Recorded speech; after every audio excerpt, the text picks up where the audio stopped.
Buenas tardes, profe. Buenas tardes, jóvenes.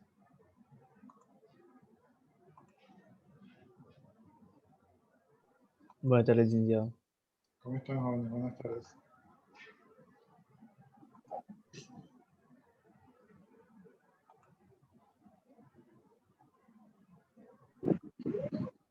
Buenas tardes, licenciado. ¿Cómo están, jóvenes? Buenas tardes.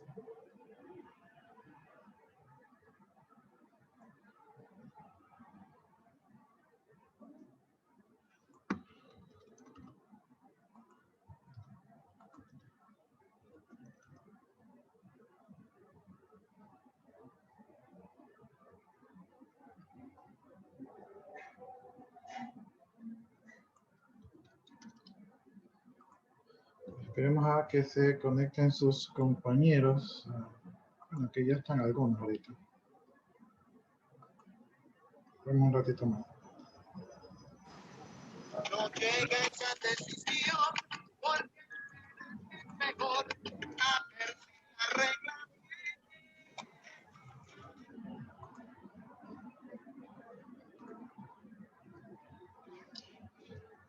Bien. Yo creo que ayer, ya les voy a explicar. Yo creo que ayer les puse unas tareas.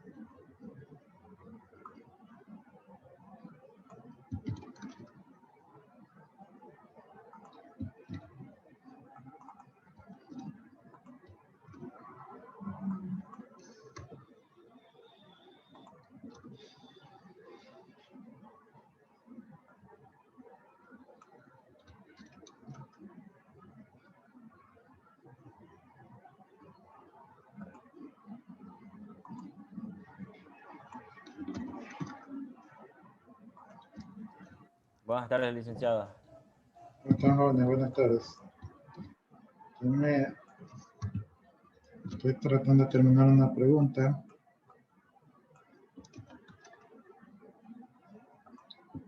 Entonces me dan un minutito.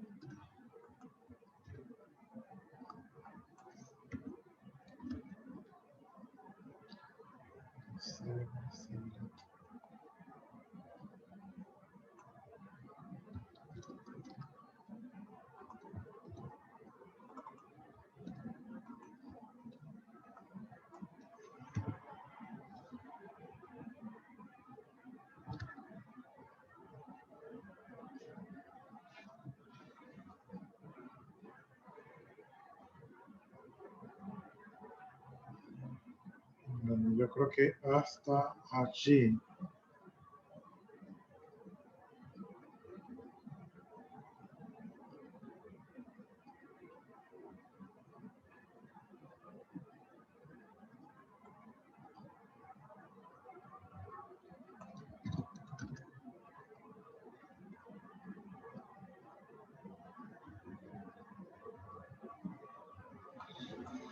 Hasta ahí nomás.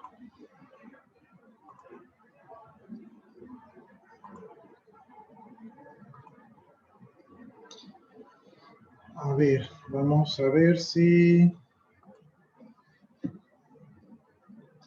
Sí. Ya, aquí estaba yo... Bueno, ahí estoy haciendo de otro curso. Estoy creando un cuestionario.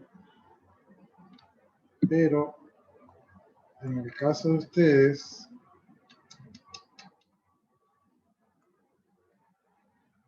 Eso se carga. Me faltaron 2 preguntas para las 50. Voy a ver si ya mismo las pongo.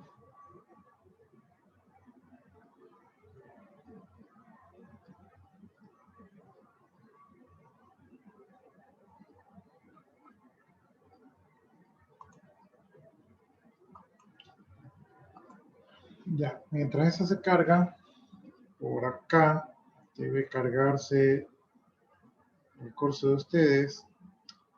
Entonces, estamos en la semana 5. Y en la semana 5, no sé si les puse ayer, pero bueno, aquí están los documentos de levantamiento de la información, ¿verdad? Que ustedes pueden revisar lo que hemos estado viendo en clases.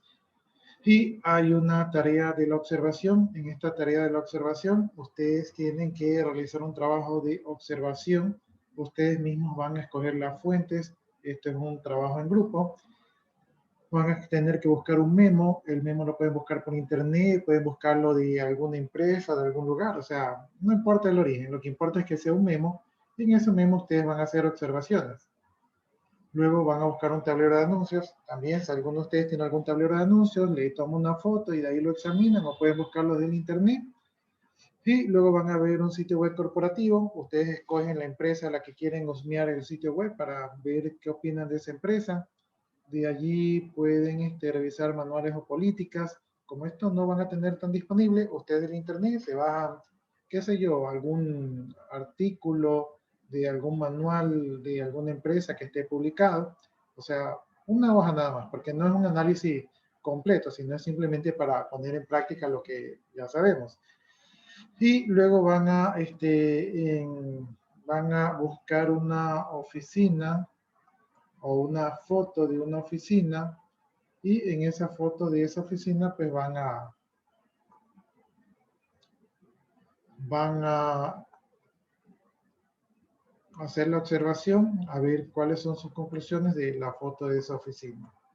Entonces, esa es la tarea que ustedes tienen que realizar que corresponde a esta semana.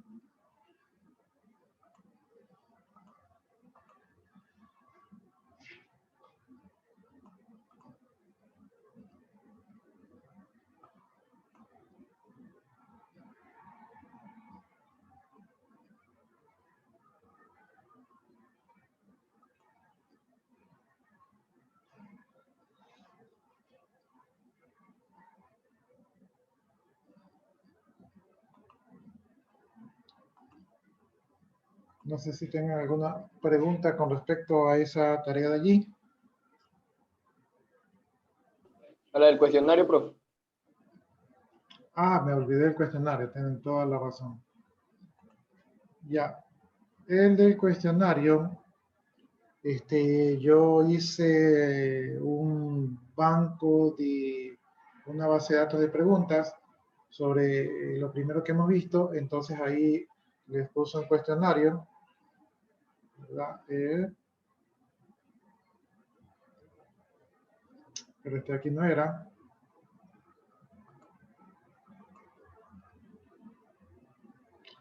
Les puse un cuestionario, ¿verdad? Donde ustedes tienen que responderlo.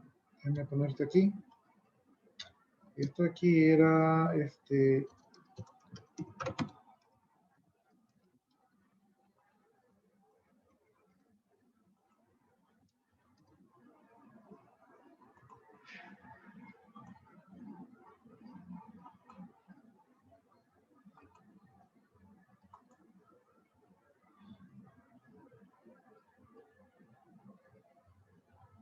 acá era. Ya, acá tienen un cuestionario sobre los temas de levantamiento de la información. Entonces, como ya ustedes saben, el cuestionario son 20 preguntas, son preguntas de tipo random, que ustedes pueden contestar las veces que ustedes quieran, se les va a guardar la mayor nota. Entonces, y de esas preguntas van a salir temas del examen y la lección. Entonces, es importante que sí lo preparen.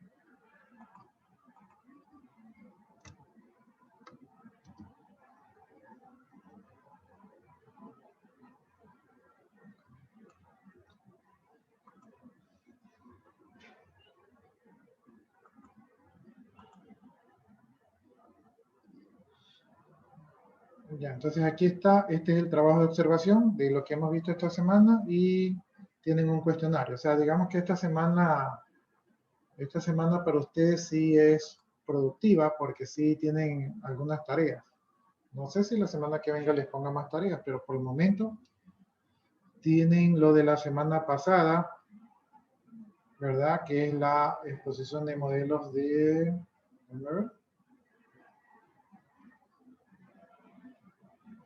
A ver, acá era. Ya.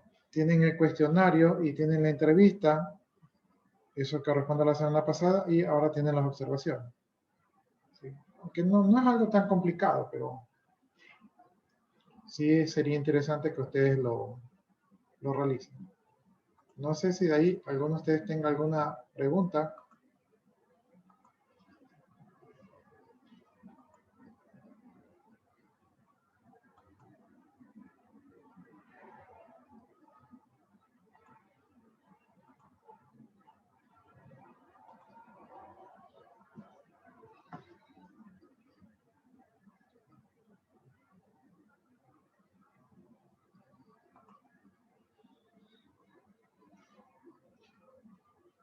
Bueno, ahora sí, ya está programado eso. Ahora sí, preguntas con respecto a las tareas, jóvenes. Profe, el cuestionario que está ahí lo podemos ir, como quien dice, practicando y el mayor puntaje que hagamos se guarda, ¿verdad? Sí, así son las reglas. Ah, ok. ¿Cuántos intentos tenemos, profe? Tienen todos los intentos del mundo. Pueden hacerlo las veces que ustedes quieran. Gracias, profe. ¿Y eso hasta cuándo, licenciado? Eso es hasta antes del examen.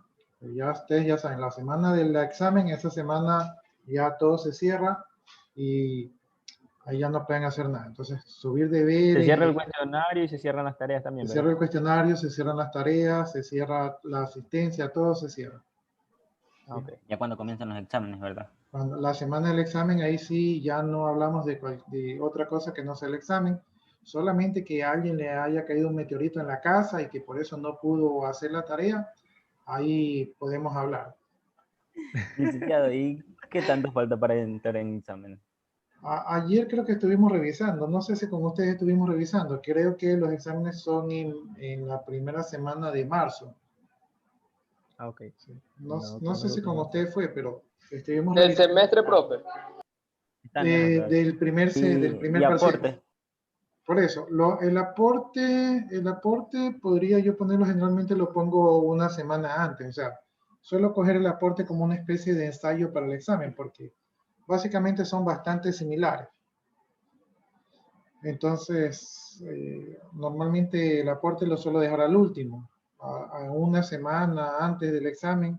Por ejemplo, en la tercera semana de febrero ya, miren, de aquí a 2 semanas yo ya les estoy poniendo un aporte. Una lección, solo les suelo tomar una lección. ¿Sí? Los cuestionarios los ponen en práctica. La lección, eso sí, es una sola vez, ¿verdad? Entonces, la lección y el examen son individuales. ¿Sí? Eso quiere decir la lección les equivale a 2 puntos y el examen les equivale a 4 puntos. Entonces, entre esas dos cositas que solo lo pueden hacer una sola vez, se estarían jugando el 60% de su nota. Por lo tanto, los cuestionarios que yo les pongo aquí son ideales para que ustedes practiquen porque las preguntas que les salen en los cuestionarios son las preguntas que les van a salir en la lección y el examen. Entonces, mientras más veces ustedes hagan los cuestionarios, más preparados van a estar para el examen.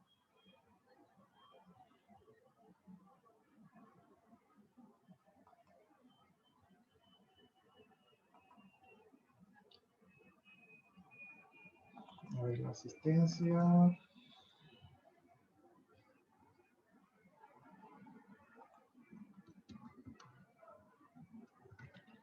Positiva 12 y hoy día estamos 4. 4 de febrero del 2021. Me fui 11 años atrás.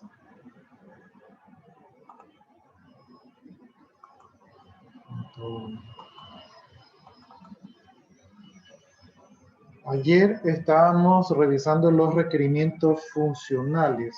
Entonces vamos a seguir revisando eso.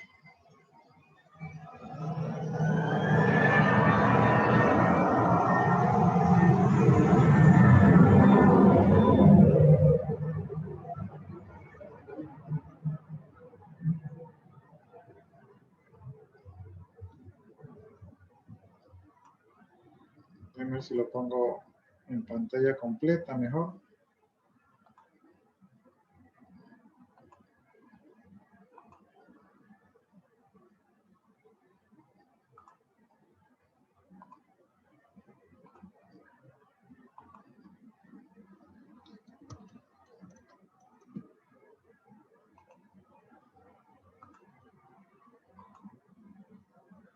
Ya, ahí creo que estamos. No se olviden igual de poner su asistencia. Ya estamos ayer en el tema de buscar la información.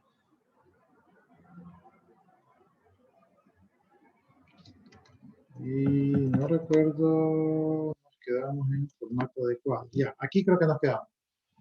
Entonces estamos viendo los aspectos más importantes que deberíamos someter al sistema actual.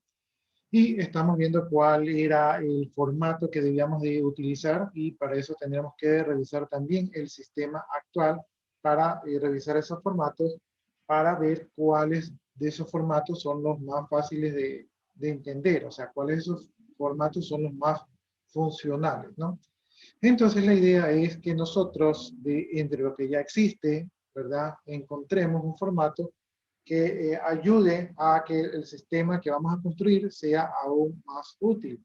Porque los formatos suelen ahorrar tiempo y dinero y también evitan los errores y la fatiga. No sé si les ha pasado que de repente ustedes, por ejemplo, están pasando una lista, tal vez en algún momento les ha pasado, están pasando valores de un documento a otro documento, y aquí ustedes lo tienen con comillas y por acá lo tienen con coma.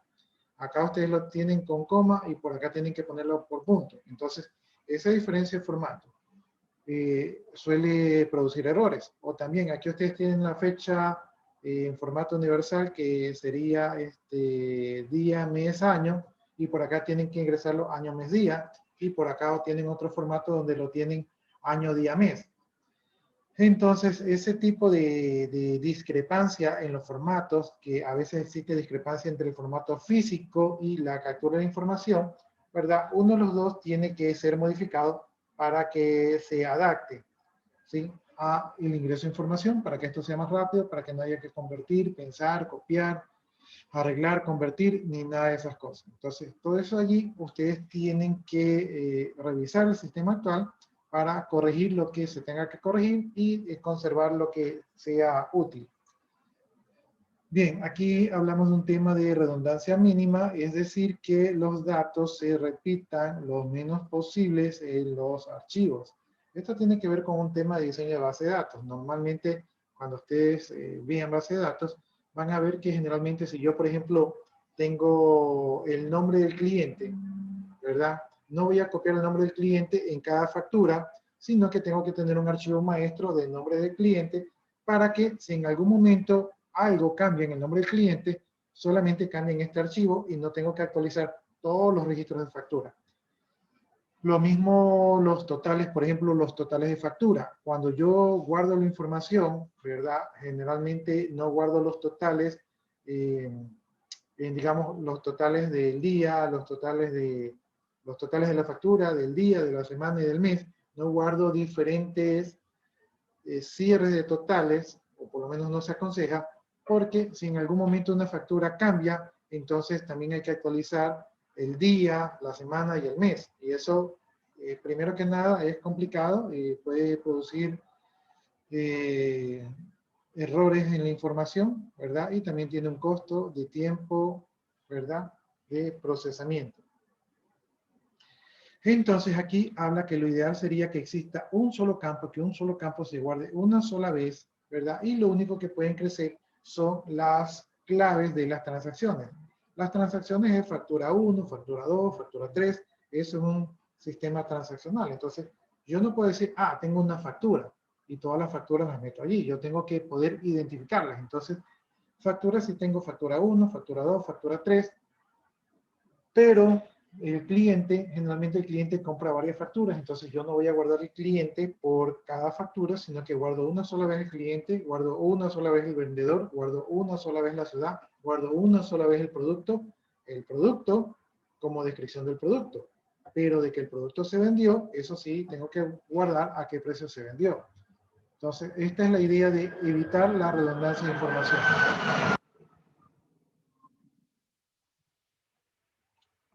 Bien, como dice por aquí, la repetición de las claves debe ser la única redundancia permitida en cuanto a los archivos permanentes. Entonces, en un archivo de factura yo no guardo el producto, sino que guardo el código del producto.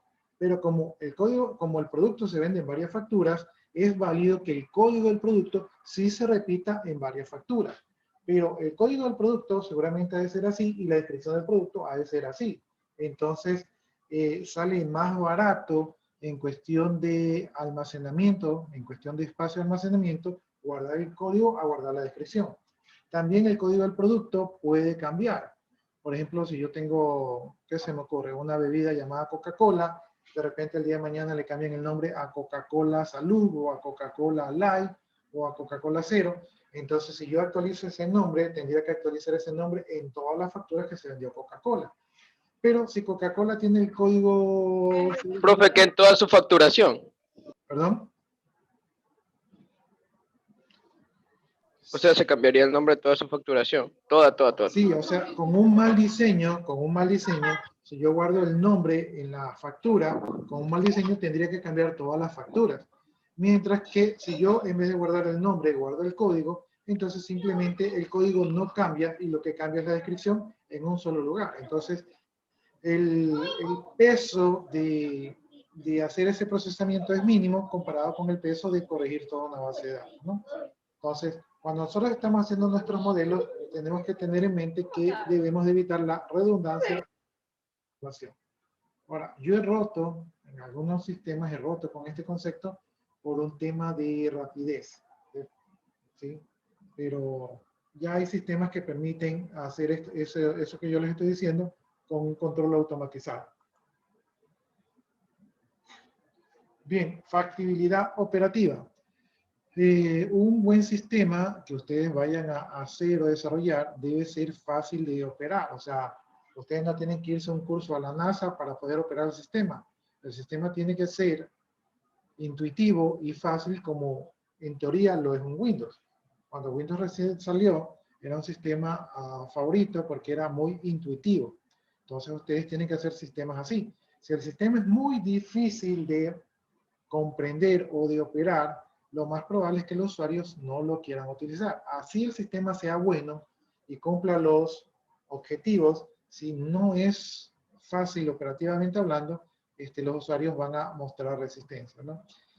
Parte de lograr esta factibilidad operativa, pues es haciendo los manuales, ¿verdad? Y estos manuales tienen que estar bien hechos, tienen que ser claros, precisos, tienen que tener formularios de captura de información adecuados, tienen que tener menús racionales, es decir, que no estén sobrecargados, los manuales tienen que estar claros, tienen que ser rápidos de consultar. Por ejemplo, una buena idea sería ponerle una ayuda directamente al sistema para que el manual esté en línea.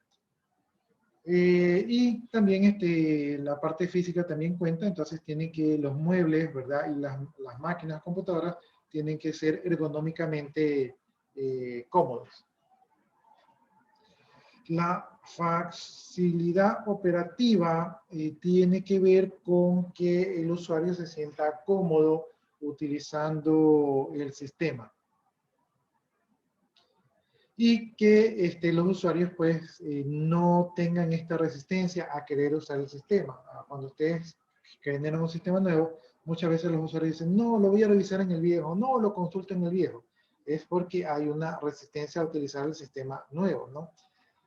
El sistema actual, cuando ustedes revisen el sistema actual, que es lo primero que tienen que echar el ojo a ver qué tiene de bueno, ¿verdad? Ustedes probablemente van a encontrar que algunas cosas sí las hace bien, porque en su momento, cuando fue puesto, pues también se tenía expectativas con este sistema. Entonces, ustedes pueden basarse viendo qué es lo que hace bien este sistema, pero así también, como ha pasado el tiempo, probablemente ahora el sistema tenga alguna falencia, entonces ustedes tienen que ver también cuáles son esas falencias para ver qué se puede mejorar, o como dice aquí, qué puede potenciarse del sistema anterior, ¿verdad? Y las desventajas que está presentando, pues deben eliminarse.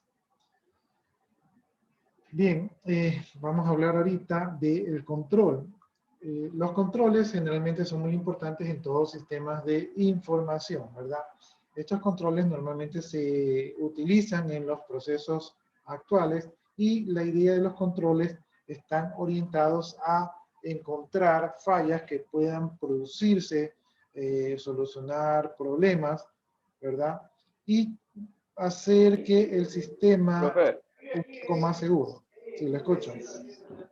profe, disculpe la interrupción. Voy a salirme de la llamada porque creo que tengo el internet malo. Así que voy a ver si hago una reseteada de router, profe. Bueno, cuando les ocurran esos casos me pueden dejar un chat, ¿verdad? Y se salen nomás y vuelven a ingresar. Me dejan el chat, no hay problema con eso.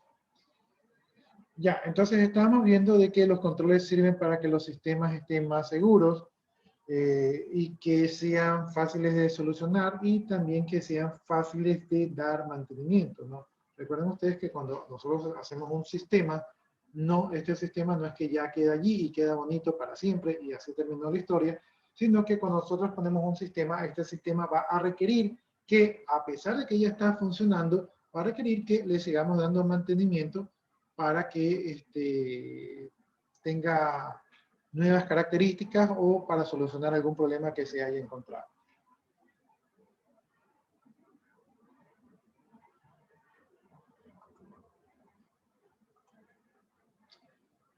Bien, aparte de los controles del sistema, también podemos tener controles de datos, y los controles de datos generalmente tienen que ver con la validación, ¿verdad?, de los datos que se ingresan al sistema. Estos los podemos hacer mediante códigos o mediante rangos, o viendo la consistencia de los datos, o utilizando dígitos verificadores como utilizamos, por ejemplo, en las cédulas, ¿verdad? O aplicando sistemas de integridad referencial.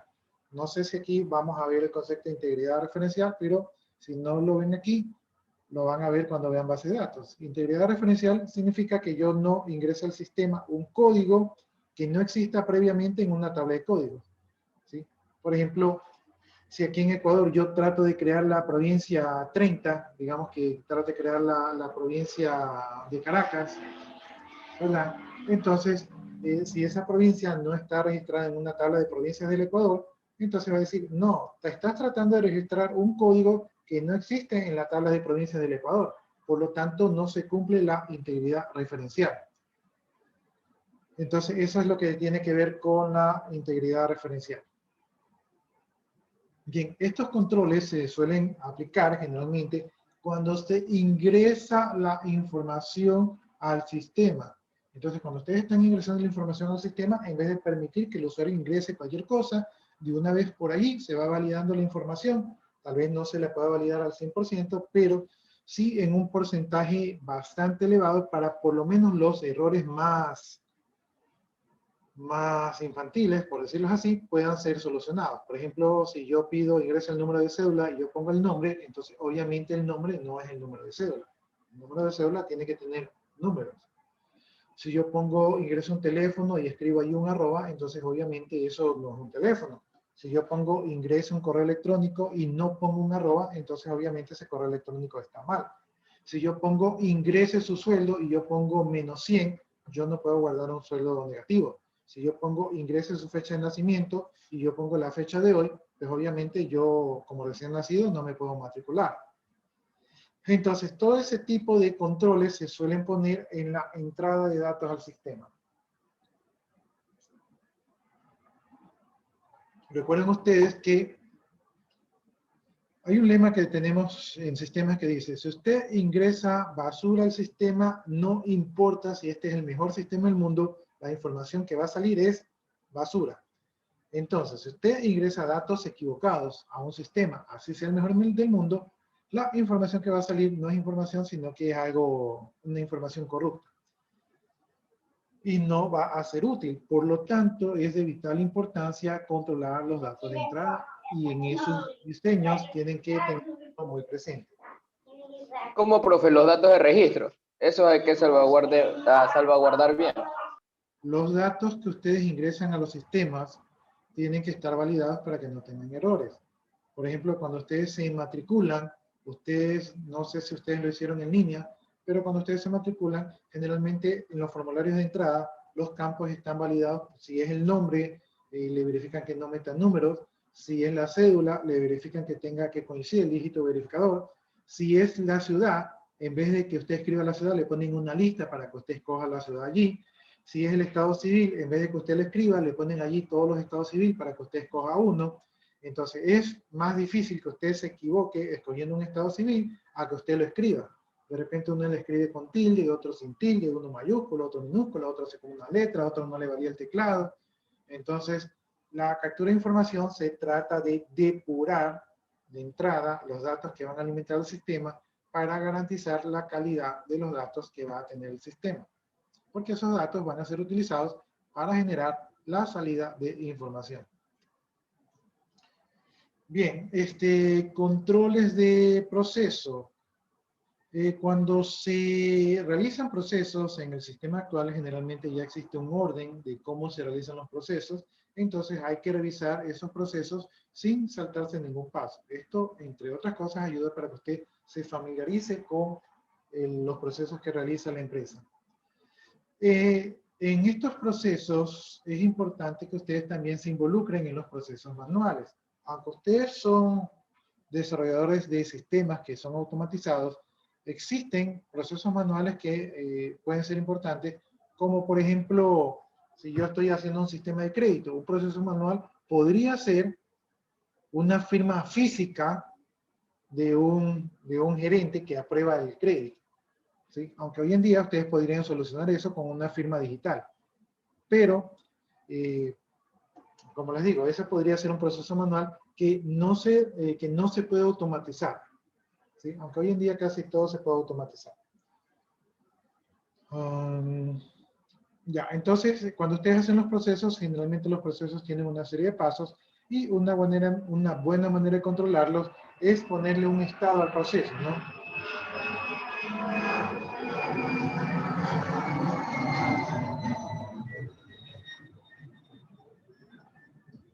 Por ejemplo, si es un proceso de 5 pasos, ustedes ponen el proceso está en el estado 1, luego en el estado 2, luego en el estado 3. Esto les permite conocer en qué estado está el proceso y cuánto tiempo se demoró en cada estado. Y también les permite, según el estado, les permite conocer quién es el responsable de ese proceso, ¿verdad? Dentro de la organización. Entonces, mientras el proceso va pasando por cada área funcional de la organización, ustedes pueden saber en qué estado está y quién lo tiene y cuánto se demora. Ya, entonces aquí habla de que cuando tenemos procesos, nosotros podremos diseñar una especie de estado o de secuencia de los procesos para determinar cómo estos van en el flujo normal de los procesos dentro de la empresa.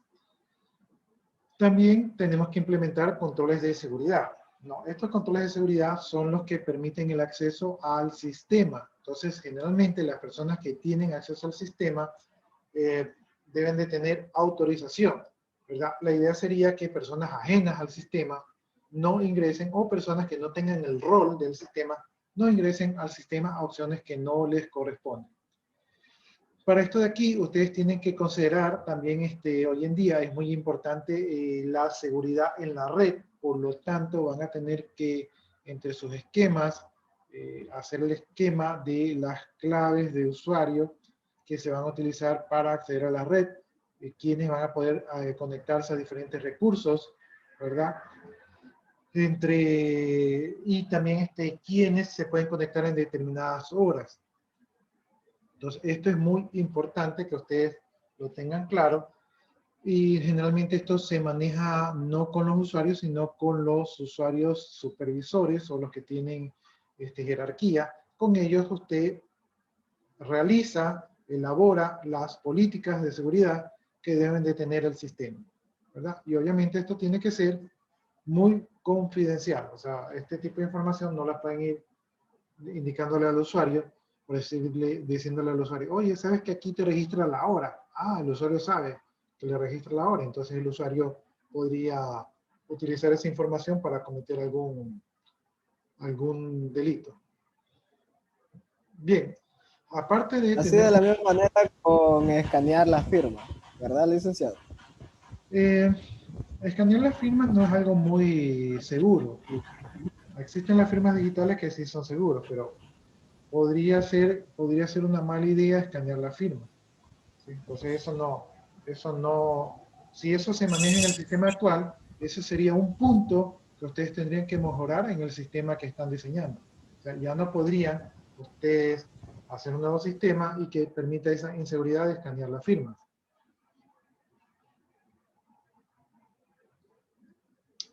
Bien, Lo digo, también, le escucho.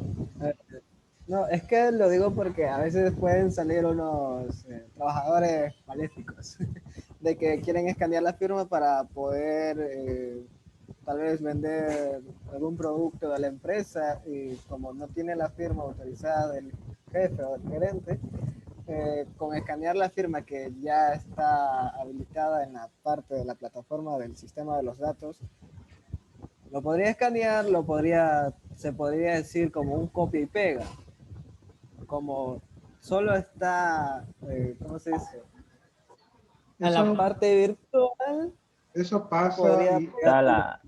eso pasa. Miren, por ejemplo, les pongo un caso. Yo he tenido compañeros de trabajo que cuando han estado armando referencias de trabajo, en vez de ir a recursos humanos a pedir el documento, porque a veces recursos humanos les pone traba o les preguntan qué te vas a cambiar o para que no los vean como a la cara, ellos cogían un documento de la empresa y simplemente con la firma escaneada lo imprimían o a veces hasta lo falsificaban y ya tenían su referencia de trabajo.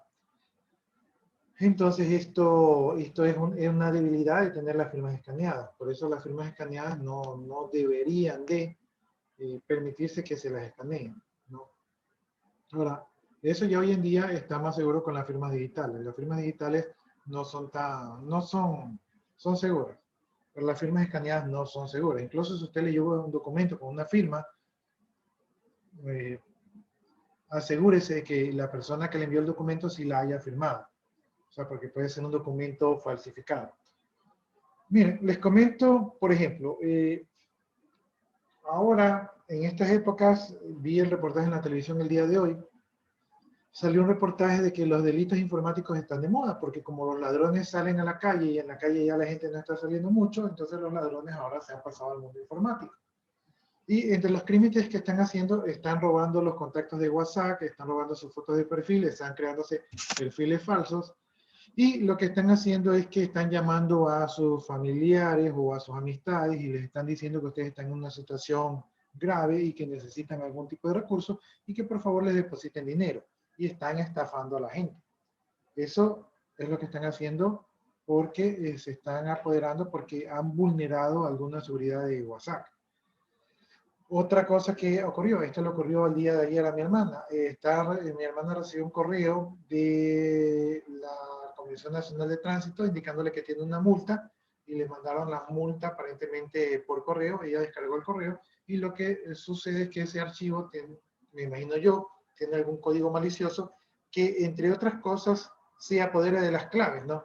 Como ella no tenía claves en ese dispositivo. Información. Sí, no tenía información muy sensible, ¿verdad? Entonces no le pasó, pero ella estuvo averiguando y otras personas que les pasó exactamente el mismo correo. Y entonces esas personas les robaron las claves, las tarjetas de crédito y les hicieron consumos y débitos de sus cuentas, ¿verdad? Y entonces salieron perjudicadas. ¿Por qué? Porque simplemente recibieron un correo, lo descargaron y ahí, cuando ustedes lo descargan, abren la puerta a los hackers. Lo que a mí me preocupa es que estos hackers son ecuatorianos. Porque yo ¿Qué recibo... virus? Se llaman virus troyanos, ¿verdad? ¿O qué tipo de virus se llamaría? son Porque Sería troyanos. troyano porque entra al sistema y después de entrar al sistema ahí es que empieza a atacar a lo que ya está dentro del Son sistema. troyanos, esos aquí son troyanos, ¿no? Pero yo, por ejemplo, yo recibo bastante phishing. Yo suelo recibir, todos los días recibo un correo de Microsoft que me dice que mi cuenta va a ser cerrada y que tengo que ingresar las credenciales para salvar mi cuenta, para que no se cierre. Entonces, pero yo ya sé que son phishing, ¿no? Entonces, la mayoría de estos correos vienen de cuentas de Gmail o de Hotmail, o sea, son correos que no vienen de los dominios de las instituciones. Pero también, cuando usted recibe uno de estos correos, una de las cosas que hacen estos correos es apoderarse de su correo y se apodera de sus contactos y utilizan su correo para generar estafas a sus contactos. Entonces, ahí es un poco más difícil de darse cuenta, ¿verdad? Porque son correos pirateados, o sea, correos que fueron usurpados. ¿Sí? Entonces, hay que tomar todas estas medidas de seguridad. Hoy en día los hackers están cada vez más audaces. Como les digo, lo que a mí me preocupa es que estos hackers que están haciendo estos delitos informáticos son ecuatorianos, ¿sí? Porque están utilizando instituciones ecuatorianas. Entonces, sí me llama un poquito la atención.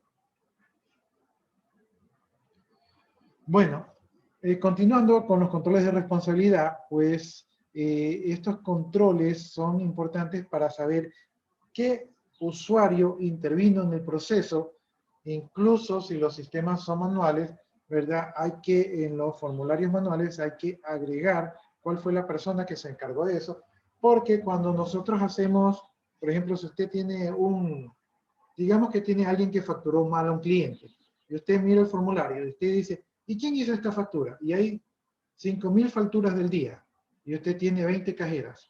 ¿Cómo sabe cuál cometió el error? ¿A quién de todas esas 20 cajeras hay que corregir? ¿O cuál de esas 20 cajeras le está robando? Por lo tanto, todas las partes del proceso tienen que estar identificadas quién es la persona responsable. De esta manera, usted sabe quién llenó un campo o quién no llenó un campo o quién autorizó una transacción, ¿verdad? O quién que no tenía autorización autorizó la transacción. Entonces, es muy importante que en todos los procesos ustedes puedan identificar y designar quiénes son las personas responsables. Aunque esto no es propio de los desarrolladores de sistemas, aunque no es propio, pero ustedes como gente que piensa, que analiza, si ustedes ven que determinado proceso no está correcto el designio de las responsabilidades, ¿verdad? Entonces ustedes podrían intervenir para buscar o para redefinir quiénes son los responsables de cierta actividad, ¿no? A mí me pasa muy a menudo que dicen, por ejemplo, que hay un jefe de bodega, ¿verdad? Y entonces están los operarios, están ingresando mercadería y de repente algún operario le envían mal, o se le dan mal, mira, le dan que ingrese la mercadería número 1, pero a él le tocaba la mercadería número 2, y luego le echan la culpa, no, fue el operario el culpable porque ingresó la mercadería número 2 y no la mercadería número 1. Entonces usted dice, pero ¿y acaso aquí no hay un supervisor? ¿No es el supervisor el que asigna los documentos? ¿Por qué lo van a hacer responsable al operario que no tenía idea de que se está equivocando cuando hay un supervisor que no hizo esa parte? Entonces ustedes en determinados casos van a tener que entrar a reorganizar a las personas para ver si las responsabilidades van acorde con los puestos, con los cargos y con los conocimientos. Y si no lo pueden hacer ustedes, pueden sugerir que se haga una reingeniería de procesos para que traigan a gente de organización y métodos, que estos son las personas que tienen la capacidad de reorganizar los procesos.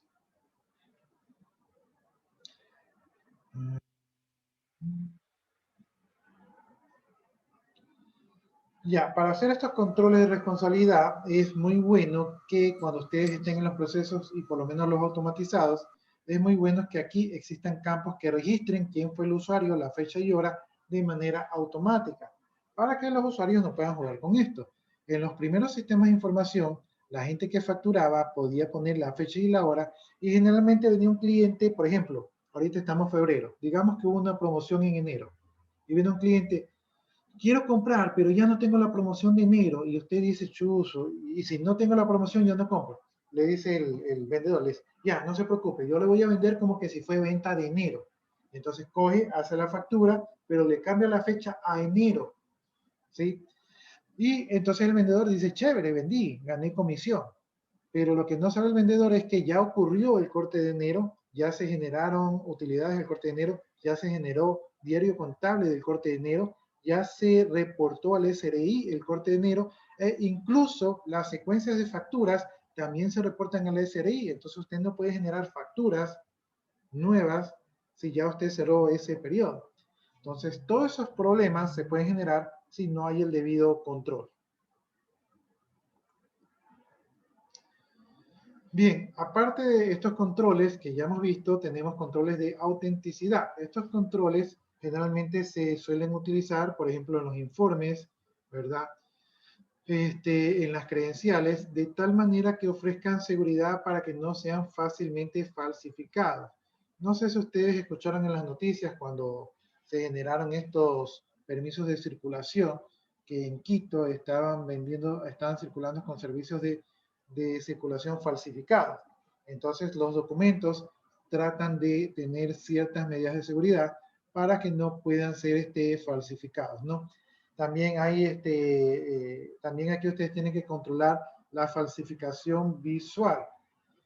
Por ejemplo, si ustedes imprimen en una factura, imprimen los valores, ¿verdad? Y generalmente ustedes se habrán dado cuenta que en los cheques les suelen imprimir caracteres, como estamos viendo aquí en la pantalla, para que no puedan agregar números y no puedan modificar el documento, ¿sí? O a veces se pone el símbolo de la moneda delante del número para que no puedan agregar documentos, ¿verdad? Y también es buena idea agregar los decimales, ¿no? Entonces, todas estas medidas de seguridad ustedes tienen que implementar en el momento que estén haciendo el diseño de su nuevo sistema de información. Como ustedes pueden ver aquí, aquí se recomienda que para los documentos se utilicen firmas digitales que garanticen que la autenticidad de la persona que está enviando el documento y que no exista adulteración de los documentos. Entonces, para mayor seguridad, tienen que tener firma electrónica. Bien, también tienen que revisar controles de funcionamientos. Estos controles son los que detectan o comprueban las actividades que están ocurriendo en el sistema, de tal manera que esto funcione correctamente, ¿verdad? Y estos de aquí no son parte, estos controles de funcionamiento no son parte del funcionamiento como tal del sistema, sino que más bien son como una especie de bitácoras que están registrando, ¿verdad? Situaciones que pueden ocurrir con el sistema.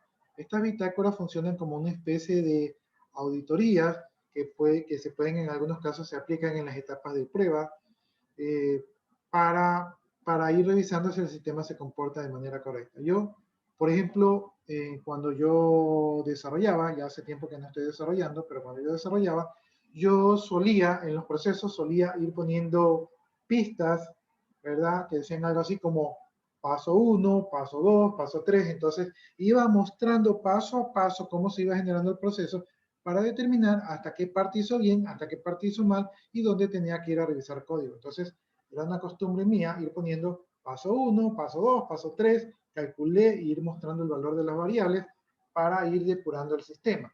Hoy en día existen depuradores y consolas donde ustedes, esto mismo que yo hacía de manera manual, existen herramientas que les permiten mostrarlo de manera automática, ¿no? No como yo lo hacía de manera manual. La idea de esto de aquí es para corroborar que los datos que se están ingresando, pues ingresen de manera correcta y que se eviten los errores. Aunque nosotros podemos poner este tipo de controles o podemos hacer simulaciones del procesamiento normal, generalmente no podemos abarcar todas las posibles combinaciones de valores que puede procesar el sistema. Entonces, estos valores que tal vez nosotros podamos dejar fuera de prueba podrían en algún momento generar algún tipo de error. Por eso es que todos los sistemas no están 100% libres de errores. Hay sistemas que después de años, ¿verdad?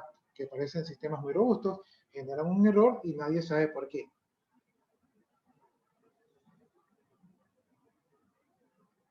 Ya, entonces aquí la recomendación sería de que todos los involucrados en el sistema, ¿verdad? Tomen nota de los posibles errores que se pueden producir para que ustedes los puedan determinar.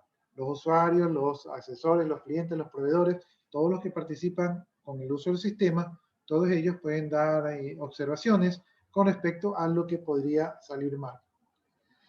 Cuando los sistemas funcionan mal, ¿verdad? Pueden tomar decisiones equivocadas y estas decisiones obviamente terminan en pérdidas monetarias, terminan en desperdicios de recursos, de esfuerzos, de tiempos, de daños, ¿verdad? De deterioros, entre muchas otras cosas que pueden ocurrir y de hecho han ocurrido. Por lo tanto, ustedes tienen que tratar de que su sistema funcione como un relojito y que no vaya a presentar ningún tipo de inconveniente.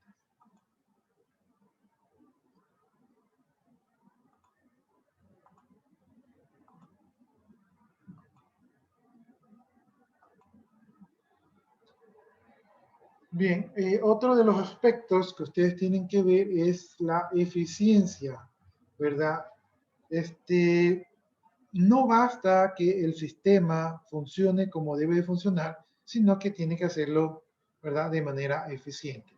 Entonces aquí vemos que se dice que es eficaz un sistema cuando logra el propósito para el cual fue creado, ¿verdad? Sin tener en cuenta lo que tarda o lo que cuesta o lo que consume.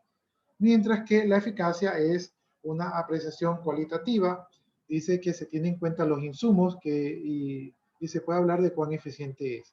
La eficiencia, dice, es la comparación entre lo que se logra y lo que es necesario para lograrlo, siendo de naturaleza cuantitativa.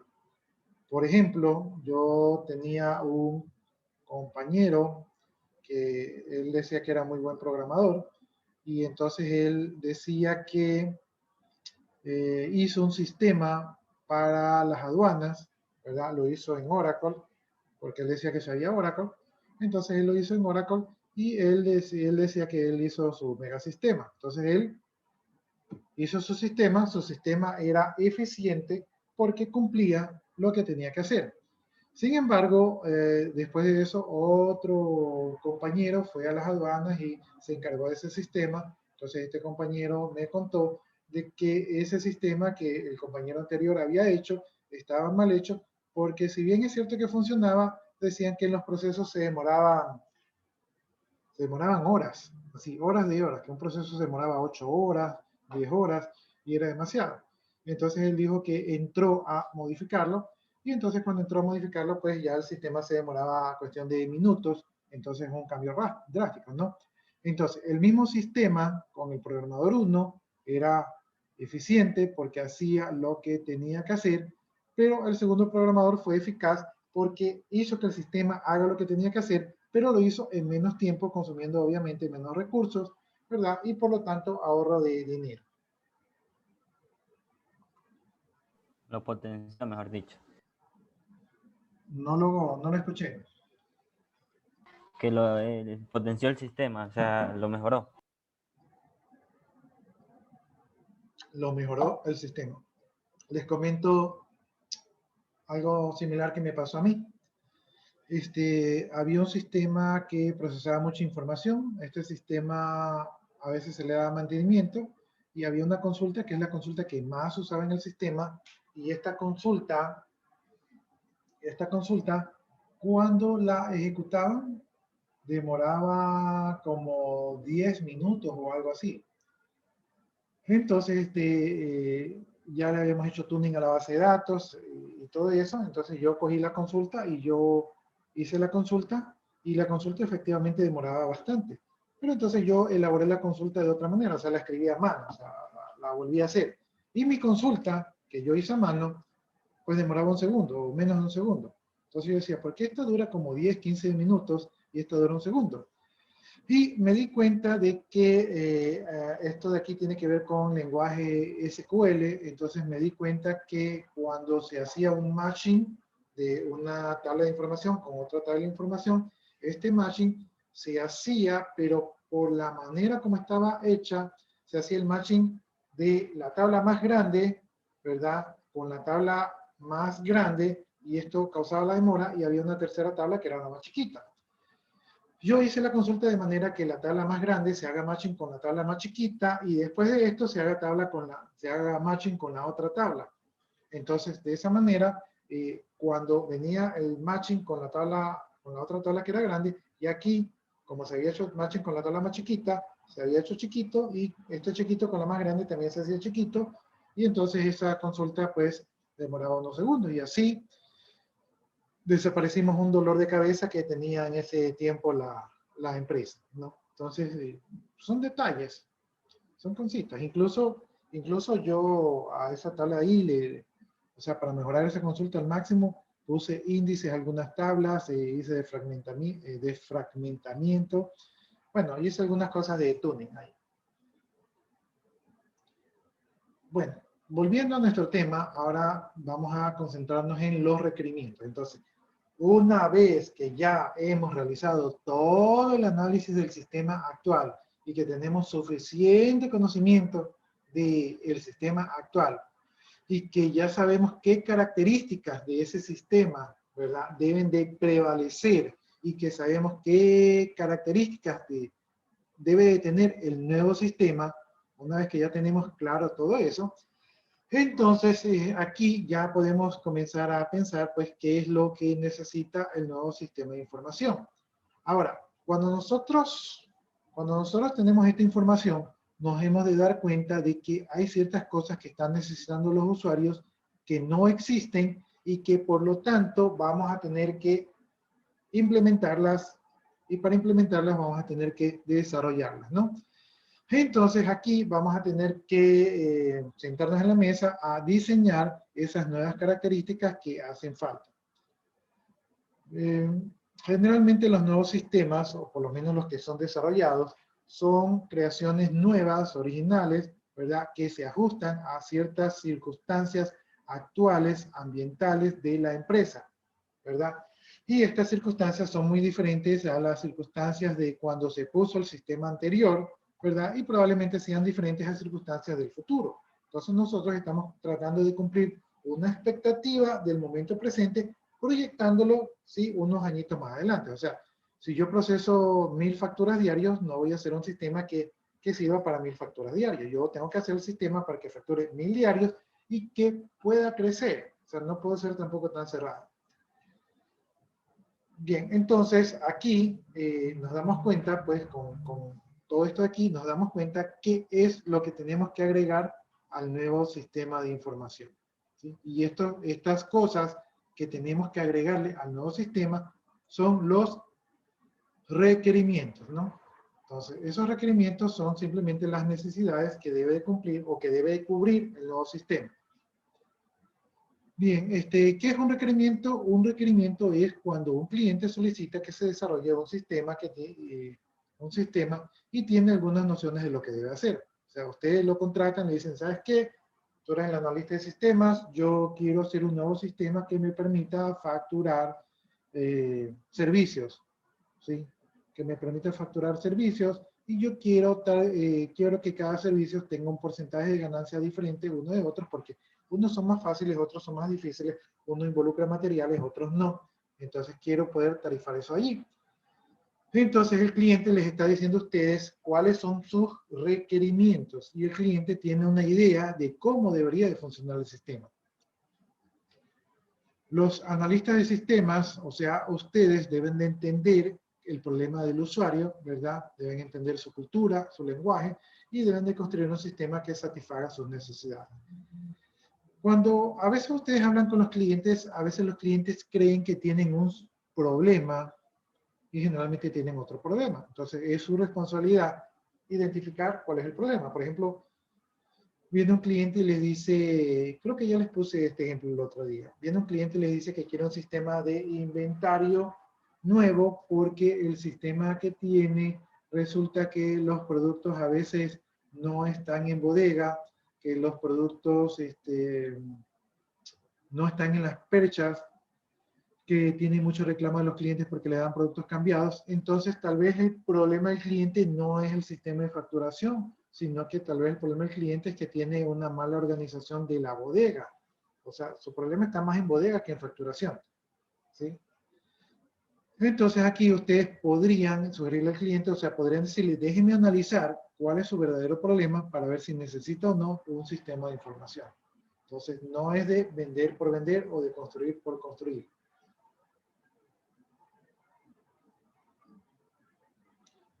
Bien, generalmente cuando ustedes definen los requerimientos, estos requerimientos terminan en el desarrollo de un software o de un sistema y este sistema va a tener un propósito. El propósito del sistema es lo que el sistema debe de hacer, ¿no? Entonces, ese es un requerimiento. O sea, el sistema debe hacer tal cosa, entonces eso es un requerimiento que va a cumplir un propósito. El objetivo de analizar los requerimientos es poder resolver un problema. Entonces, si usted va a hacer un sistema, ese sistema va a resolver un problema y ese problema va a solucionar un objetivo al inicio. Si el objetivo era facturar más, entonces el sistema debe de permitirle facturar más.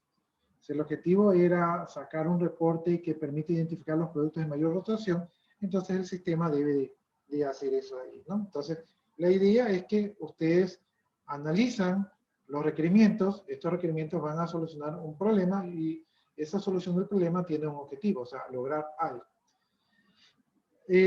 Generalmente un requerimiento dice que es una característica del sistema o una descripción de algo que el sistema debe de ser capaz de hacer con el objetivo de satisfacer los propósitos del sistema. Por eso, cuando ustedes recién iniciaron, ustedes definieron unos objetivos, tanto generales como unos objetivos específicos, y al final de su proyecto, ustedes tendrán que haber cubierto esos objetivos específicos. De lo contrario, si ustedes no cubren esos objetivos que se plantearon al inicio, podría considerarse que el proyecto ha fracasado.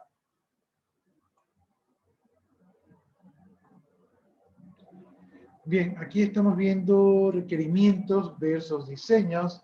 Entonces dice aquí que los requerimientos definen el qué, o sea, el qué debe solucionar, el qué debe hacer el sistema, mientras que el diseño define el cómo, ¿verdad? O sea, cómo el sistema va a ayudar a solucionar ese problema, ¿no? Entonces el requerimiento es el qué, ¿sí? ¿Qué debe hacer? Y el diseño es cómo lo debe hacer.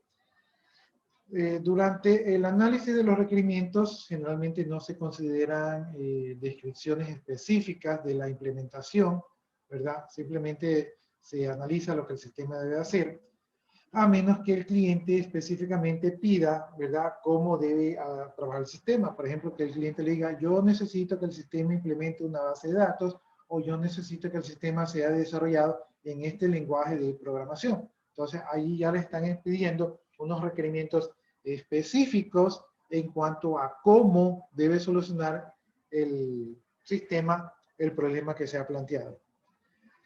Por lo tanto, cuando estamos hablando de los requerimientos, nosotros nos vamos a concentrar más en lo que nos pide el usuario y el problema que el usuario tiene, ¿sí? No nos vamos a concentrar en, ya, tú necesitas una base de datos, tú necesitas un programa desarrollado en C# o en PHP. No, eso es para después, ¿sí? Aquí estamos en el tema de los requerimientos. Bien, lastimosamente, en todos los proyectos requerimos de documentación. Esto es algo que a la gente del sistema nos enferma, nos causa malestar, lo oímos, nos escondemos, pero es necesario, ¿no? Entonces, los requerimientos del usuario tienen que ser declaraciones que se escriben en un lenguaje normal, o también pueden ser utilizados diagramas, para describir los servicios que el usuario espera que el sistema realice y también para escribir las restricciones bajo las cuales se deben de operar. Todo esto de aquí tiene que estar documentado y esto de aquí les va a cubrir a ustedes la espalda porque cuando el cliente más adelante no se acuerde que les dijo que el sistema tenga una pantalla de color púrpura, ¿verdad? Entonces ustedes aquí dicen, mira, tú aquí en el requerimiento decías que querías una pantalla de color púrpura. Entonces, estos documentos les van a servir para que ustedes demuestren que cumplieron los objetivos, para que no les metan gato por liebre, para que ustedes también no se echen para atrás y no ofrezcan 20 pantallas y solamente hagan 5. Entonces va a servir para todo eso de allí. Los requerimientos del sistema se deben establecer con detalle los servicios y las restricciones que va a tener el sistema. El documento de requerimientos del sistema a veces es denominado el documento de especificaciones funcionales. Y este de aquí debe ser preciso y generalmente sirve como contrato entre el comprador del sistema y el desarrollador de software. Entonces aquí en los requerimientos del sistema ustedes dicen qué va a hacer el sistema, y si el día de mañana revisan el sistema y el sistema no hace lo que dice este documento, entonces ustedes pues están estafando al cliente. Pero si el cliente les dice que él esperaba que el sistema haga algo y ustedes vienen a este documento y aquí en el requerimiento del sistema no indica que el sistema haga ese algo que dice el cliente, entonces ustedes pueden decirle, mire, aquí en los requerimientos del sistema lo que usted me pide no está, por lo tanto no es mi obligación desarrollarlo. Y de esa manera ustedes se lavan las manos. Entonces, son importantes estos documentos de aquí. El uno es para que ustedes no se olviden, para que entiendan lo que pide el usuario, ¿verdad? Desde el punto de vista del usuario. Y el otro para saber lo que el sistema debe de realizar. Bien, cuando nosotros desarrollamos sistemas, los de sistemas pueden tener requerimientos funcionales y no funcionales.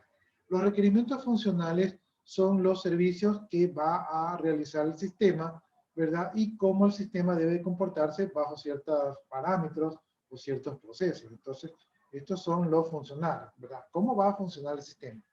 Y los no funcionales son restricciones de servicios o funciones que el sistema ofrece, que generalmente incluyen restricciones de tiempo sobre el proceso de desarrollo, estándares, etcétera, ¿no? Entonces, estos son requerimientos que generalmente usted no los habla con el usuario, pero que usted lo pone como un módulo de seguridad, un módulo de auditoría sobre, por ejemplo, interfaces gráficas bonitas o reportes dinámicos, no sé. Entonces son cosas que no se hablaron en los funcionales, pero que usted incluye, algunas cosas las incluye por su profesionalidad. Por ejemplo, usted no va a decir un sistema y dice, ahí está el sistema. Y el cliente le dice, oye, pero en este sistema entran todos los usuarios. Ah, es que usted nunca me dijo que quería que el sistema tenga usuarios diferentes. Yo pensé que quería el sistema para que todos usen el mismo sistema. Entonces, eso no fue un requerimiento funcional, pero ustedes saben que como profesionales de sistemas tienen que tener seguridades, ¿verdad? Entonces, era obvio que ustedes tenían que poner un pequeño módulo de autentificación de usuarios para que utilicen el sistema, ¿no? Entonces, ese es un requerimiento no funcional, pero que debe estar incluido por su profesionalidad.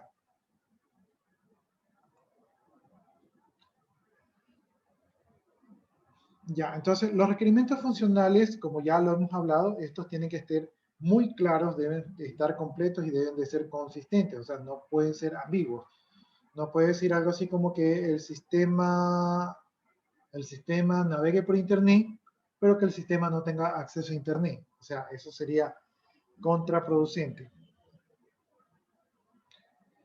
En los requerimientos funcionales, todos los servicios solicitados por el usuario tienen que estar claramente definidos. O sea, no tiene que haber algo así como que el usuario pide algo, pero todavía no lo tiene claro, sino que todo lo que el usuario ha pedido tiene que estar claramente definido para que no quede nada afuera.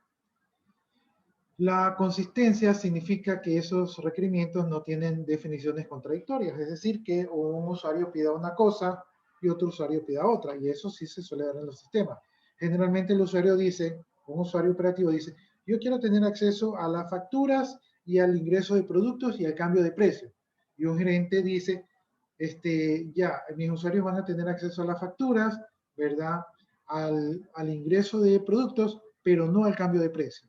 ¿Sí? Entonces eso sería algo contraproducente. No podemos satisfacer al usuario operativo y al usuario jefe.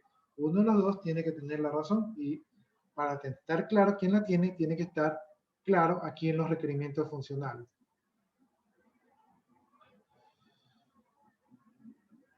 Ya, aquí dice que los requerimientos funcionales van a ser enunciados sobre los servicios que da el sistema o sobre los servicios que debe proveer el sistema y cómo el sistema debe reaccionar con entradas particulares, ¿verdad? O sea, cuando ustedes alimentan información al sistema, cómo debe de comportarse en situaciones específicas, ¿sí? Por ejemplo, si yo hago una calculadora y yo pongo 2 por 2, ¿verdad? No me va a salir que es igual a 8, ¿sí? Yo esperaría que si yo hago una multiplicación en una calculadora, el resultado de sea la multiplicación de los dos números que ingresé a la calculadora. ¿Sí? Entonces, todas esas cosas tienen que estar claras aquí en los requerimientos funcionales. En muchos casos, y esto es algo que ustedes deberían implementar, los requerimientos funcionales indican lo que el sistema no va a hacer. Por ejemplo, ustedes escuchan que el cliente le dice, ¿sabe qué? Y yo quiero que el sistema me actualice un reporte en la web para que yo lo pueda consultar desde cualquier parte del mundo. Y usted le dicen, eso va a costar dinero, eso no lo hemos contemplado porque cuesta tiempo y dinero. Entonces, eso no lo voy a poner. Pero el usuario se puede olvidar. Entonces, usted en los requerimientos funcionales, usted pone, el sistema no va a generar ningún reporte que se actualice en la web, en esta versión por lo menos. Entonces, si hay algún conflicto que el usuario le dice, yo dije que quería un reporte en la red, usted le trae los requerimientos funcionales y usted le indica, mire, aquí dice que no va a haber un reporte que se actualice en la red. Entonces, esto es importante para que ustedes se cubran, se cubran las espaldas para que no les reclamen algo que ustedes no quedaron. Si nosotros en los requerimientos encontramos inexactitud en las especificaciones, esto podría causar problemas porque se podría generar un producto que no satisfaga las necesidades de los usuarios. Entonces, tienen que estar muy claros los requerimientos del sistema. Generalmente, cuando los requerimientos no están claros, los desarrolladores de sistemas interpretan los requerimientos de los usuarios de la manera que sea más fácil de hacer, ¿no?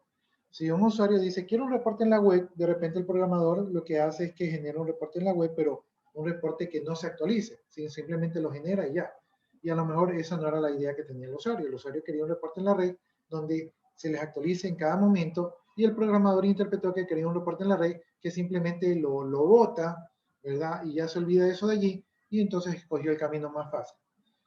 Por lo tanto, los requerimientos tienen que estar muy claros y precisos en cuanto a lo que se quiere.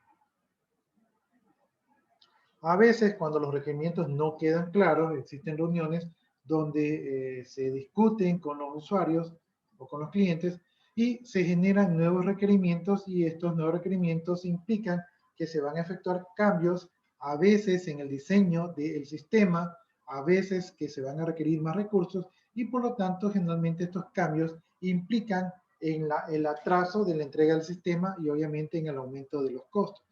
Por lo tanto, siempre, les he dicho yo, siempre comiencen con tener claros los objetivos, con tener claros los requerimientos funcionales para evitar cambios a futuros y estos cambios generalmente implican demoras y más costos.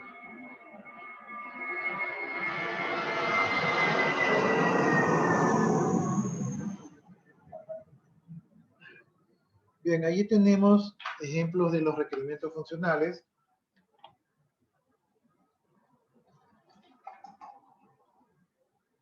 Ahí dice que un empleado podrá buscar todas las clínicas en la lista de citas, entonces es un requerimiento. Que el sistema elaborará diariamente para cada clínica una lista de pacientes que se espera asistan en ese día, ese es otro requerimiento. Que cada miembro del personal que use el sistema debe identificarse de manera individual con su número de 8 dígitos, ese es otro requerimiento. Entonces, estos son requerimientos que ustedes ya claramente tienen que obviamente el sistema va a tener que cumplir, ¿verdad? Para que sea un proyecto exitoso. Ya, entonces, ¿tienen preguntas, jóvenes? Ahora sí.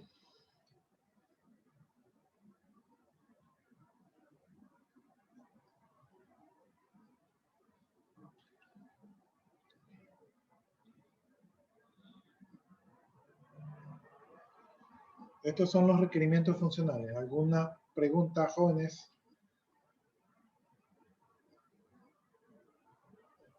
No, licenciado. ¿No? ¿Hay preguntas? Ya. No, ninguna, licenciado. Déjenme revisar aquí el chat.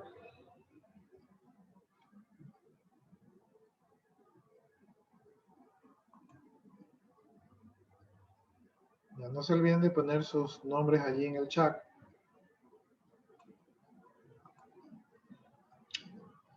Yo me imagino que de repente les he de poner una actividad donde ustedes tengan que generar requerimientos funcionales.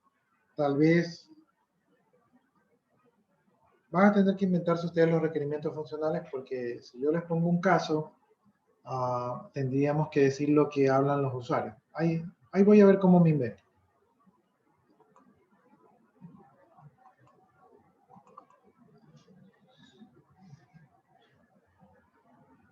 Entonces, Dios mediante, les voy a poner esa tarea de los requerimientos funcionales.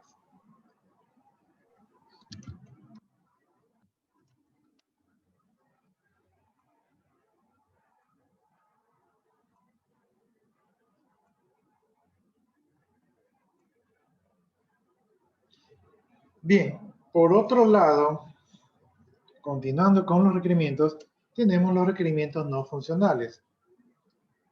Ahí estoy yo que no tengo habilitada la licencia de Office. Bien, entonces aquí en estos requerimientos no funcionales, estos de aquí no tienen que ver con lo que se va a entregar al sistema, sino con otras propiedades que puede tener el sistema, ¿verdad? Algunas de estas propiedades pueden ser como la fiabilidad, el tiempo de respuesta, la capacidad de almacenamiento. Entonces son cosas que de repente usted no discute con el usuario, pero que porque usted es una persona responsable, pues obviamente usted no le va a dar un mal sistema a una empresa. O sea, usted va a tratar de darle lo mejor que sus capacidades puedan. Entonces estos requerimientos funcionales tienen que ver con otras cosas que están relacionadas con el sistema, pero que normalmente no se discuten cuando se está haciendo el levantamiento de la información.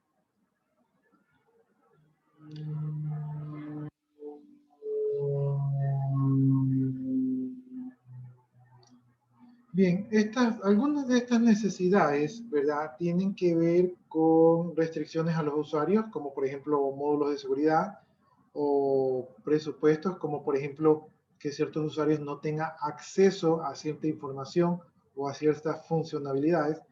Políticas de la organización, como por ejemplo que ciertos procesos sean aprobados por tal o cual persona, necesidad de interoperabilidad, como por ejemplo que la información generada por este sistema sea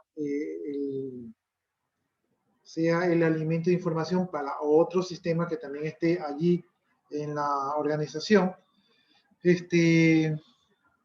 Hardware, por ejemplo, como que el sistema permita el manejo de cierto hardware para capturar la información. Factores externos, reglamentos de seguridad, políticas de privacidad, etc., ¿no? Entonces, todos estos de aquí son factores que pueden generar en requerimientos no funcionales que su sistema también debe de contemplar.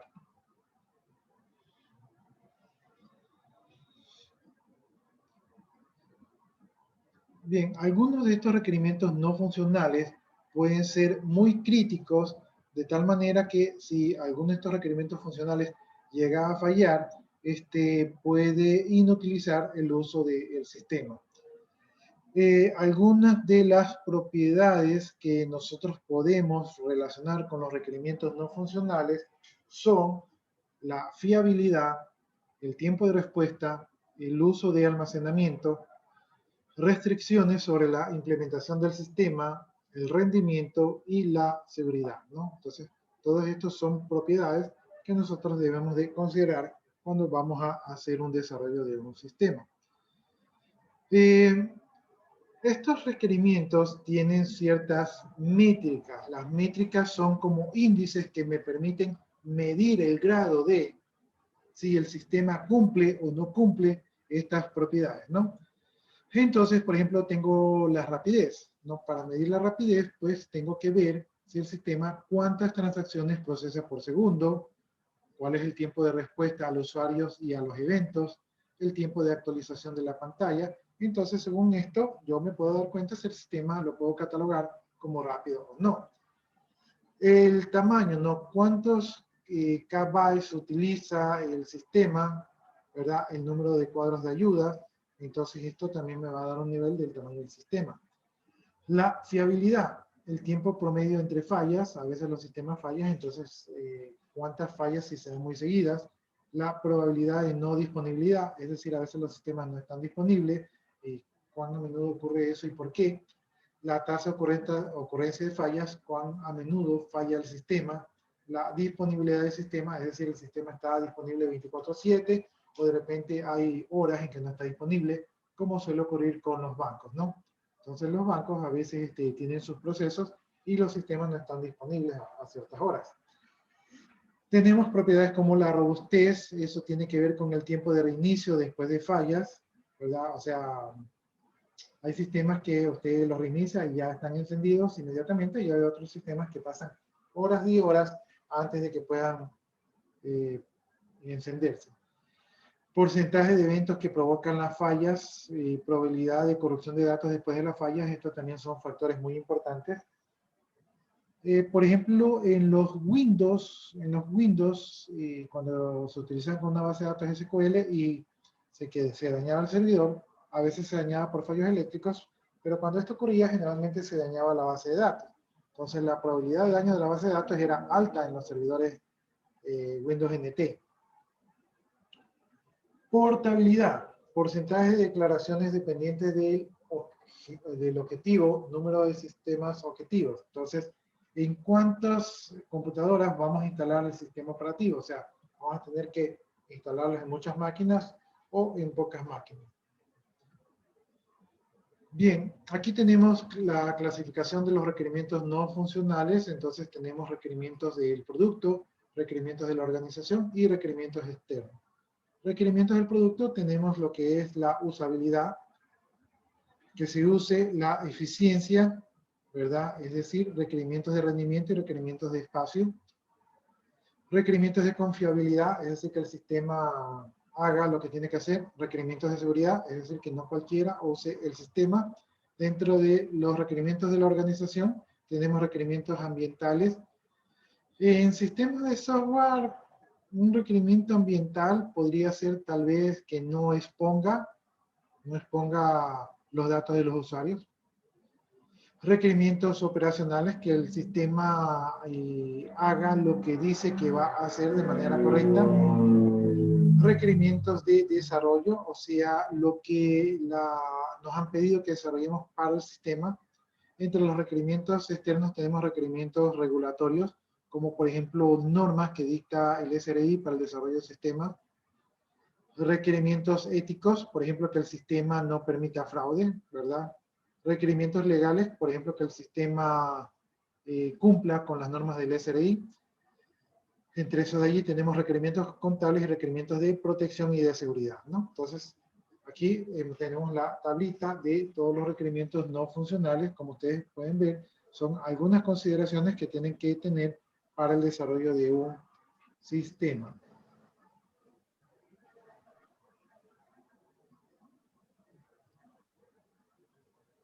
Ya, no sé si ahí tenga alguna pregunta porque veo que nos queda poco tiempo.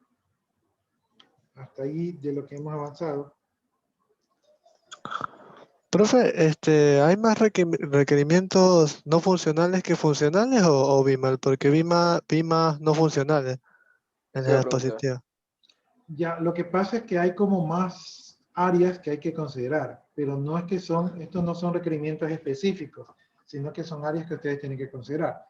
Los requerimientos funcionales, dependiendo de si usted va a comenzar el sistema desde cero o no, los requerimientos funcionales pueden ser mucho más que los requerimientos no funcionales. Porque usted no va a lidiar con un usuario, va a lidiar con muchos usuarios y cada uno de sus usuarios le va a dar su lista de requerimientos, le va a decir desde que quiere que el sistema le conteste el teléfono, hasta que el sistema le prepare el café, hasta que el sistema sepa si usted está enojado, que no le haga errores si usted está enojado. Entonces los usuarios piden muchos requerimientos. Obviamente usted va a filtrar esos requerimientos, ¿verdad? En lo que usted sabe que usted sí puede hacer el sistema. ¿Sí? Entonces usted lo filtra y ahí tiene los requerimientos que le dice que permita la factura, que permita el código del producto, que permita búsquedas por descripción, que permita manejar los precios, que permita hacer transferencias, que permita realizar combos, que permita créditos, que permita tarjetas de crédito, que permita Profe, es promocionar. decir, que permita hacer lo que está también a nuestro alcance, ¿verdad? Los requerimientos funcionales, sí, lo que la tecnología permite Ok. y lo que el presupuesto también permite. En los requerimientos no funcionales son cosas que ustedes como profesionales siempre van a estar mirando estos aspectos. ¿Sí? O sea, ustedes esto ya lo hacen por inercia. Profe, ¿y cuáles, digamos en sí, cuáles son más importantes, los funcionales o no funcionales? Ambos son importantes, porque si el sistema no hace lo que lo contrataron para que haga, no le va a pagar, ¿verdad? Y si el sistema no hace los requerimientos no funcionales, tampoco se van a sentir a gusto. Les voy a poner este ejemplo, no sé si sea el mejor ejemplo, pero les pongo así. Usted se lo iba a hacer con el cine. Usted se va al cine y usted va a ver la película King Kong contra Godzilla. Usted se va a ver esa Licenciado, película y entonces, cuando usted le pone la película, le ponen, Team Com, profe, Team Com. en blanco y negro esa película. tengo Godzilla. Sí, le ponen esa película viejísima de King Kong en blanco y negro que están hechos los muñequitos de plastilina. No sé si alguna vez ustedes lo vieron.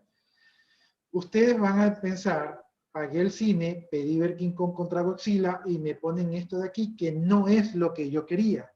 Eso viene a ser el requerimiento funcional. Ahora, vámonos Es por el decir, otro que lado. pagué por algo o sea, entre sí Usted tenía me una dieron algo por libre. expectativa, la expectativa no se cumplió, usted se siente defraudado, se siente estafado. Eso es el requerimiento Ese funcional. sería el funcional. Sí, Ah, es Hicieron como una que, interfaz no, o una imagen usted se atractiva a la va, vista. sí, ahora le pongo la otra parte. Usted se va al cine, le ponen King Kong contra Godzilla, pero resulta que está lleno y usted le toca sentarse en el suelo. Y resulta que usted va al baño y resulta que los baños están tapados y no los puede utilizar. Y resulta que usted va al bar y en el bar le dicen, no, ¿sabe qué? Hoy día no tenemos palomitas ni nada. ¿Sí? Entonces, usted le cumplieron la película, pero usted no se siente contento porque estuvo en el suelo, porque no valía el aire acondicionado, porque no pudo utilizar los baños, porque no le dieron el servicio de la comida. Son cosas que usted esperaba de cajón que eso haga el sistema. Son requerimientos no funcionales que usted no los pide, pero que usted los espera. ¿Sí? Entonces, más o menos así yo lo veo para que ustedes lo puedan entender. No sé si ahí les quedó clara la película, si tienen alguna otra duda. Queríamos ver el tráiler. ¿Perdón? Ah, querían ver el trailer, pero eso fue el otro día. Más bien ustedes Me avisen. dijo, no, licenciado. Esa vez nosotros hoy día estuvimos esperando tempranito, como estuvimos medio la hora libre, Ah, y que demoró para ver el tráiler. Estábamos esperando que inicie Sí, temprano profe, para sí. ver si llegué Profe, tarde. profe, Team Com, Team Com. tengo Godzilla, Tienen que tener el Sí trailer. va, sí va, ya nos vamos a empezar a pelear, profe. Ya tienen ya me imagino que tienen hasta la película descargada por ahí. No, que va, Aún profe. no, licenciado. Deje que salga, deje que salga. Bueno, entonces, no, ya el trailer ya pasó, que hackeen los cines. No tengo. ya ha De que la pasado, busco en ya ha pasado el hay aún. Bueno, jóvenes, entonces nos quedamos hasta allí. Revisen el fin de semana por a ver si les pongo a tarea sobre los requerimientos, ¿verdad? profe, De todos profe, disculpe, sí, la escucho. una pregunta más sobre el deber que mandó ahorita, el último, que creo que se llama observación. En eso que pide usted que pongamos memo, un tablero de anuncio, es un ejemplo de cada una de las cosas, ¿verdad? Un ejemplo cualquiera. No es un ejemplo, es un análisis que ustedes van a hacer. Lo que ustedes sí van a hacer es conseguirse el memo o la imagen del memo por internet, o si alguien está en el trabajo y les trae un memo, lo hacen desde allí, hacen el análisis. Pueden, o sea, todos los recursos se los pueden bajar de internet o de donde ustedes lo consigan. Ah, o sea, es la imagen del memo, del tablero de anuncios y nosotros ponemos un análisis del memo que pongamos ahí como imagen. Exactamente, ustedes de ahí hacen el análisis y yo lo que hago es ver, si está bien o no está bien. Entonces ustedes pueden escoger el memo que mejor se ajuste a sus necesidades, porque, o sea, como estamos ahorita aislados en la casa, entonces el Internet es nuestra mayor fuente de información. Entonces allí seguramente van a conseguirlo. Ahora, no se consigan documentos muy grandes, sino una parte pequeña, o por ejemplo del pizarrón, un anuncio del pizarrón, o del memo, un memo pequeñito, del manual, solamente una hoja del manual, o una parte de la hoja del manual. No es algo muy elaborado, sino que quiero que ustedes pongan en práctica sus análisis de información. En lo de esa observación del entorno físico, ahí solo sería la imagen, ¿verdad? Ustedes se consiguen una imagen de una oficina y ahí ustedes sacan su análisis. Simplemente Gracias, profe. van a poner en práctica lo que ya hemos visto en teoría.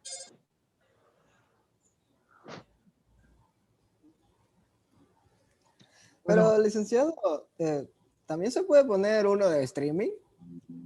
uno de streaming.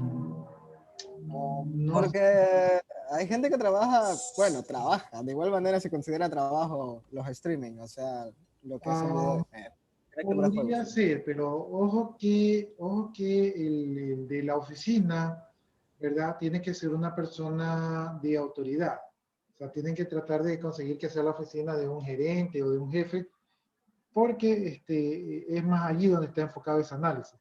No está enfocado en el análisis operativo, porque la persona operativa no escoge su equipo, no escoge su luz, no escoge su escritorio, entonces eso es como impuesto.